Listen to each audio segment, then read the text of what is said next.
Listen, this thing is very, very serious. It's very serious. What? What is serious? What is serious is that I know the fear him. I make you know. If you do, I will make Sadiq call Zongo boys for you, right? I beg you before some guy. There's a big problem here. So the issue with me and Bulldog is that from last year to now, Bulldog has been calling me and I don't pick. Oh, maybe I need to just apologize to you that. Fine, he doesn't know because I've spoken to Bulldog on my plans. He knows my plans, and I've told him. But why didn't you pick his score? You're supposed to. Yes. I want to surprise him myself. You understand me? Oh, you're buying him a car?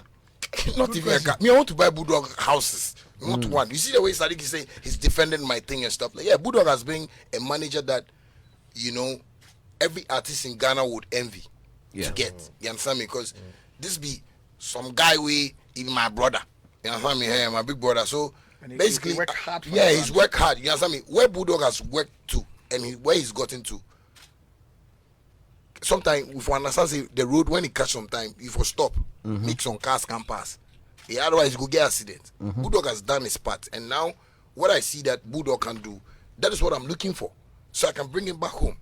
So basically, if they call me, that be the problem because if they call me, I know they pick. If you say maybe I vex some or anything, but me too, that be a hard day. Like, but have you had this conversation with him? Oh, Bulldog knows that I've told him my plans. That's what I'm saying. He knows the plans I have, but he didn't know that I'll stop picking the scores. Yeah. And not picking the scores is what is bringing us problem. Call picking. Bulldog, they love me. So it's okay. Pick the calls.